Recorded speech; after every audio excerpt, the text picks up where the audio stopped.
Okay, we are at Sandy Lovell's house to do an attempted repair. She had around 30 plus wind damage shingles, like this crease right here. We're gonna attempt to repair, see what kind of condition it is, and send it into the insurance.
No. Oh, well, it definitely shows, it looks like some signs of creasing from the shingles above it. So I'll finish the video and then I'm gonna take a photo too and I'll show you right after. Okay.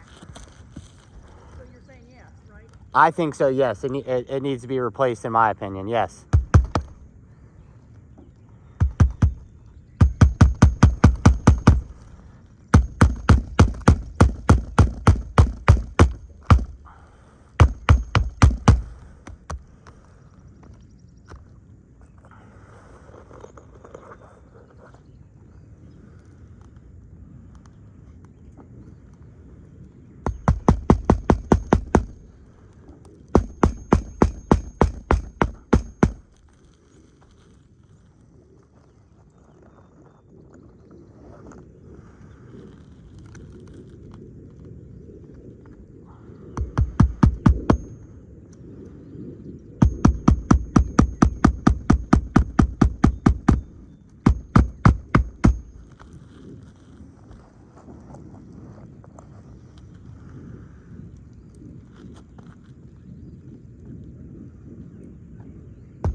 Okay, so after we are done, after the repair, we repaired this bottom shingle. Looks like the one above it right here and as well right here had some creasing during the installation of the repair. We'll go ahead and send this to Allstate along with the before and after photos.